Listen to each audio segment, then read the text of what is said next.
Hey guys, this is Nathan Young with another video about my 1 year to a bachelor's degree journey, specifically at Edison State University. In this video, I want to specifically talk about how financial aid works. So, quick refresher of how financial aid might work in general, and then specifically for Thomas Edison, how it worked out for me. So, just a quick step-by-step of like how to actually do this process specifically for this university. I've heard a lot of conflicting information from other places and people, whatever, and I've had some university experience before and it was all out of whack then, but I can tell you the steps are: first, apply to the school. Then, before anything else, file your FAFSA. That's it. Then don't register for any courses, don't enroll as a student in whatever. Don't just apply to the school, file your FAFSA while you're waiting for your award letter, which will be completely, like, there's no relevance about what you get to what you need, so to speak. Like, if you register for 50 courses while you're waiting for your financial aid award letter or before you file your FAFSA, it has no bearing on what you get from the FAFSA. So file the FAFSA. Just so you know, if you're filing the FAFSA and something asks you to pay a fee to file the FAFSA, you're on the wrong website. FAFSA is free, literally free application for student aid. I think it's federal application for student aid, but whatever. It's free. Okay. The FAFSA is really easy. It takes like 30 or 40 minutes. If you've filed taxes before, it's exceptionally easy because then you can just use the stuff you put into the IRS website to pull it right over into your FAFSA info and cake. Okay, so when you get your award letter, just see what you got. I think I said this in the last video, but personally, I got $13,000 along 3 items, and you will get some mix and match of those 3 items also. First one is Pell Grants, unsubsidized loans, and subsidized loans. Accept or reject whatever you want. And then, okay, now you have your financial aid. So I drew some stuff on the board here, and I'm going to go through the board. So here's the board. We'll just walk right down through the board. I even drew little arrows so that I knew where I was going. So the 3 kinds of things you can get potentially are the Pell Grant, which is completely free to you. Free to you. You do not have to pay back whatever you get in a Pell Grant. Subsidized loans. You pay loans back. So even though they're subsidized, here's what that means. It means that interest still accrues, but the government pays the interest for you while you're enrolled at least half time. And your payments will start 6 months after you are not enrolled at least half time. That means if you take a semester where you only take 1 hour or 3 credit hours or 5 credit hours, you're not half time. And so you haven't left school, but you're not enrolled at least half time. And that means your clock is ticking. Unsubsidized loans.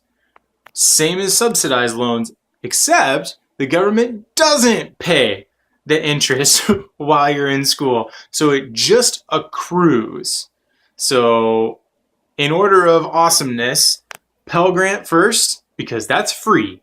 Subsidized loans, because at least the government pays the interest while you're in school. For me, that's 1 year, right? So I'm facing a pretty low interest rate on the loan and hopefully only 1 year of accrual. So I'm looking at potentially 3% more than what I'm borrowing.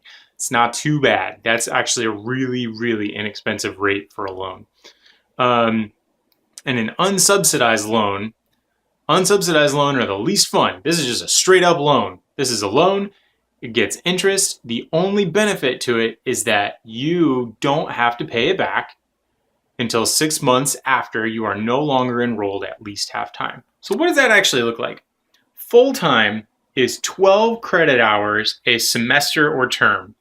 And half-time literally is half of that, 6 credit hours. So in order to actually get your aid disbursement, and I'll go over that, You must be enrolled at least 6 credit hours to qualify for your disbursement.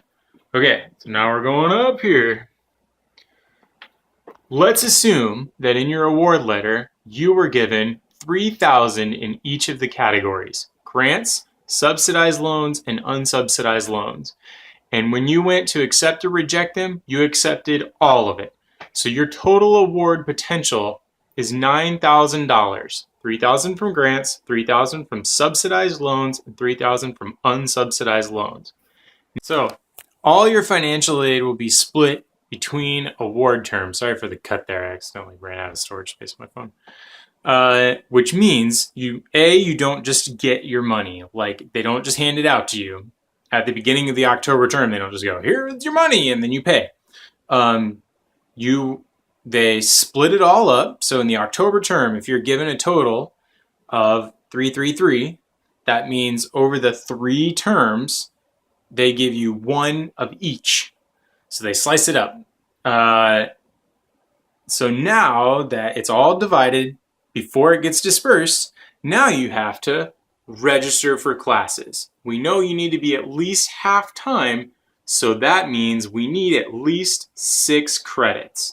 Now at Thomas Edison, an actual out-of-state credit does cost $500. So 6 credits, I'm sorry. No, I think that's right. $500 per credit hour. So this is unrealistic, but let's assume that this is right for now. So let's assume you register for 6 credits and that costs you $1,500. What that actually means is in October, you register for 6 credits, you have $3,000 in disbursement, and that means you actually get $1,500 remains. You had 3, you spent 15, and that means you have $1,500 left, and this is how they give it to you. $500 in each category. $500 cash they'll give to you, $500 from a loan that is subsidized, and $500 from an unsubsidized loan. They will not just say, hey, you have a $1,000 grant. Let's just use up your whole grant to pay for what you need in October, and then also we'll give you $500 from your subsidized loan, since that's the next best option, and then you don't even need the unsubsidized loan right now. So we'll just leave that. That's not how they do it. They just give you $500 from each one. So now you have a grant and 2 loans. So for a minute, let's talk specifically about TSEP. So Thomas Edison, they have this thing called TSEP, which is effectively like a CLEP test or a DSST. It's within their course catalog. They put together a test that you can take the test, and you just get a little study packet. You take the test, and as soon as you've taken the test, you either pass or fail, and you either get the credits for the class or you don't. You had to pay for the TSEP out of pocket, and they are $115. So how do we get financial aid to cover our TSEPs? Last thing, when do you get your money? You get your money 45 days after the start of the term. So for October, let's assume that we're getting $3,000 for October. We spend $1,500 of it from credits. Now we're getting a disbursement of $1,500, $500 in each bucket. They won't actually send me that disbursement until November 15th-ish. So I won't actually get that money until probably the last week of November, specifically with holidays and stuff. I'm looking at the first week of December to actually receive my October disbursement. So it'll pay for school, but if you're looking for your financial aid to actually cover any of your living expenses, be prepared to wait like 2 months after the start of your term to actually get any of that money. Just FYI. Okay, so that's financial aid for Thomas Edison State and some financial aid in general. Thanks.